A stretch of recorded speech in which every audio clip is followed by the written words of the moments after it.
Ladies and gentlemen, we now move on to the next topic. And this topic was actually the most favorite topic, the most voted topic by the patients from the community. And that was managing post-transplant challenges, proteinuria, UTI, and diabetes. And may I request you to please join me, put your hands together, and welcome Dr. Kristen George from Aster Hospital.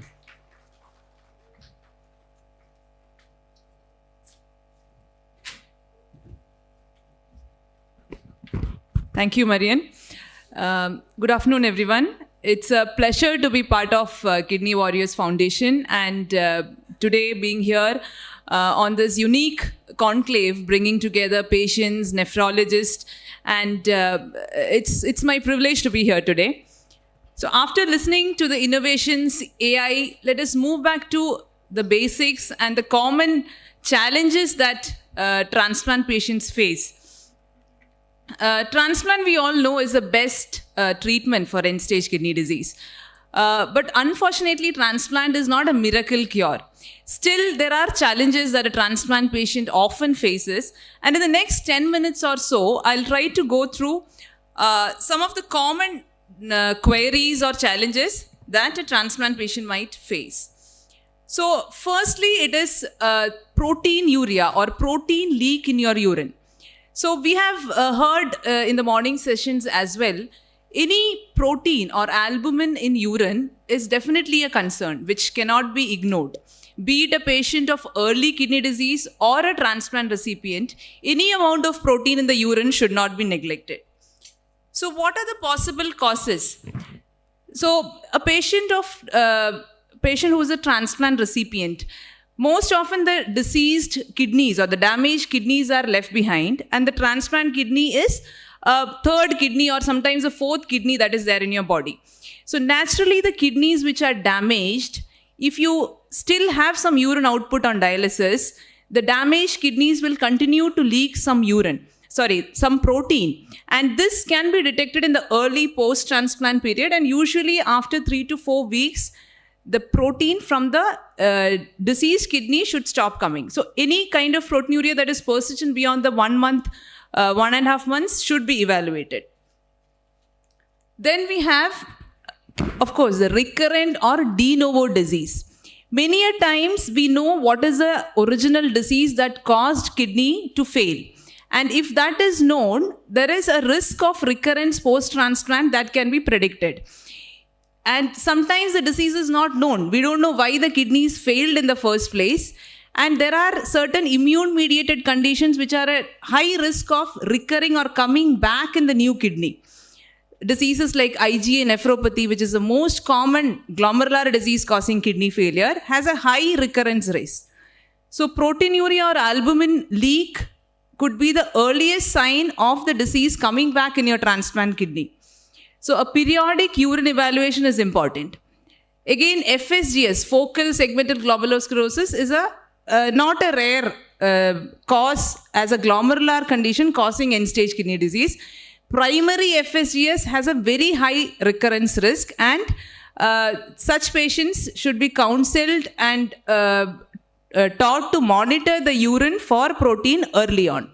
Some of the immunosuppressive drugs themselves can contribute to protein leak, like mTOR inhibitors. Rejection, acute rejection or a chronic rejection naturally causes damage in the kidney and can cause protein leak. Again, a condition called hyperfiltration. So when the transplant kidney, it is a single kidney which has to filter the entire body's blood. So in specific situations like a kidney which is from an older donor, older to younger donor, then a younger donor has more muscle mass, has more load on the kidney, can lead to hyperfiltration. Obesity in the recipient can contribute to hyperfiltration. Sometimes gender difference, a female to male kidney donation or BMI mismatch can contribute to hyperfiltration. So hyperfiltration can cause albuminuria, and albuminuria, if unchecked, can slowly cause damage in the transplant kidney. Sorry, I missed on the management. So yeah, now as we discussed, detecting early is important because albuminuria persisting can slowly damage the kidney. We have now the newer classes of drugs like SGLT2 and non-steroidal MRA, which can be added onto the existing armamentarium of ACE inhibitors and ARBs, which of course your nephrologist would slowly titrate and optimize the dose to provide maximum benefit for your transplant kidney. Now, secondly, about diabetes after kidney transplant. So many a times patients are quite disheartened to know that they never had diabetes and suddenly after transplant, they've got a new disease. They've become a diabetic. So it's important to understand, to begin with, prior to transplant itself, you may be at a risk of developing diabetes. So it is multifactorial. It depends on your age, your body mass index. Sometimes the cause for your CKD or the treatment which you might have taken prior to transplant for your kidney condition. Genetics, you may be genetically predisposed to develop diabetes. You may be already having insulin resistance prior to transplant. And then post-transplant, we put you on certain medicines like steroid, tacrolimus or cyclosporin, mTOR inhibitors, which can increase your chances of developing high blood sugar. Again, you tend to gain weight, especially with steroids, mTOR inhibitors, adding on to the risk of diabetes. So post-transplant, initial 1 to 3 months, there can be a period of high blood sugars, which may not be permanent, which can be managed with medications orally or insulin. And post the initial 2 to 3 months, you may come off these medicines and your blood sugars may be maintained in the normal range. Or you may need some form of therapy going forward. We have various options like insulin, oral anti-diabetic agents.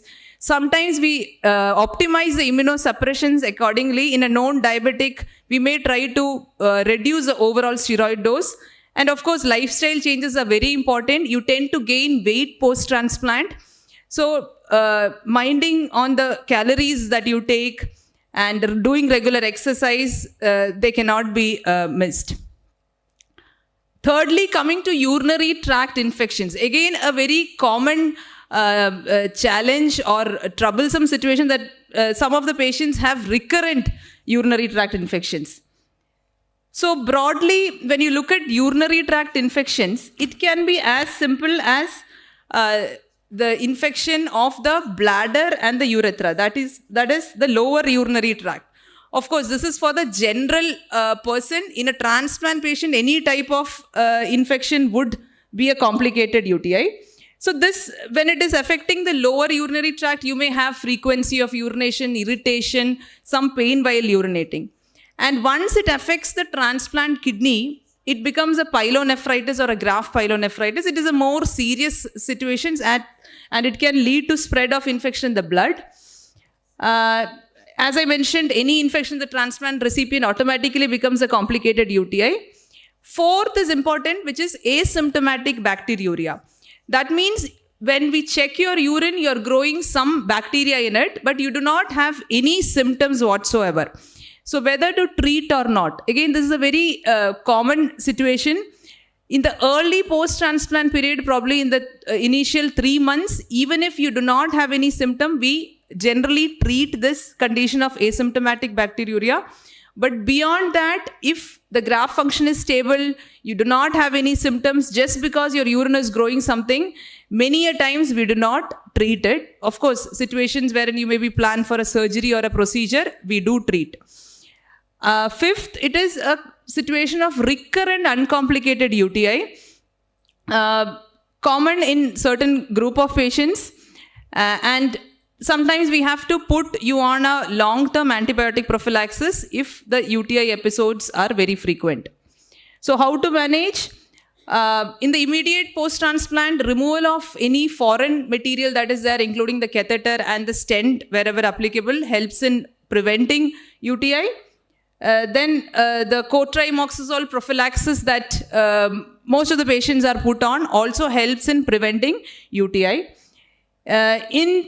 Especially in high-risk patients who have a known reflux disease or a voiding disorder, it is important to put them on prophylaxis. General behavior can go a long way, ensuring you drink adequate water to pass dilute urine daily. You can maintain dipsticks at home. Sometimes leukocyte esterase, which can be detected on a dipstick, can give you an early indication, especially if you tend to develop UTIs very often. Genital hygiene is very important. Other methods like intermittent self-catheterization in case you have a bladder condition wherein you are retaining urine in the bladder can help in preventing UTI. Fourth, I would like to mention about cancer, that is malignancies post-transplant. Again, as we are seeing transplant recipients living longer, 20, 30 years, 35 years post-transplant, the risk of cancer increases. So as per statistics, anywhere between 20 to 30% is the risk of developing a cancer after 20 years of transplant. So what should you do? First, be aware of the common cancers. This is similar to what a general public is at risk, but again, being a transplant recipient, the risk is higher. So ensure you undergo regular cancer screening as advised. For example, for dermatological cancers, that is skin cancer, you should undergo regular self-examination or a physician or a specialist examination every 1 to 2 years. Breast cancer, do regular self-examination and mammography once in 1 to 3 years. Colorectal cancer, again, the screening is just like how it is advised for general population. You should get a fecal occult blood testing either annually or once in 2 years. Sigmoidoscopy and colonoscopy, if there is a higher risk in terms of family history or otherwise. Cervical cancer, pelvic examination, pap cytology is advised every 1 to 3 years. Lung cancer, of course, regular screening is not advised, but it is important to discuss this with your doctor, especially if you have a family history or you are a kidney recipient beyond 10, 15, 20 years. This is something which you have, it's always advisable you discuss upright with your doctor. So again, very important to use sun protection, avoid tobacco in any form, HPV vaccination, we discussed in the morning as well. HPV vaccination is now available widely. Up to 45 years of age is what the guidelines say. So if you are eligible, please take HPV vaccine, undergo routine pap smears and age appropriate screening. So again, very important to remember, early detection is very important in cancer. Cancer is no longer a death sentence. It has become a chronically manageable condition. So cancer, detecting it early is important. So screening periodically becomes crucial. So I think that's my last slide. I would be happy to take any questions on this topic.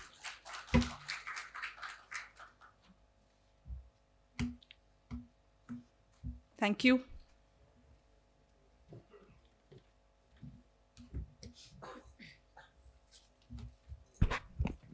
Thank you very much, Dr. Kristen.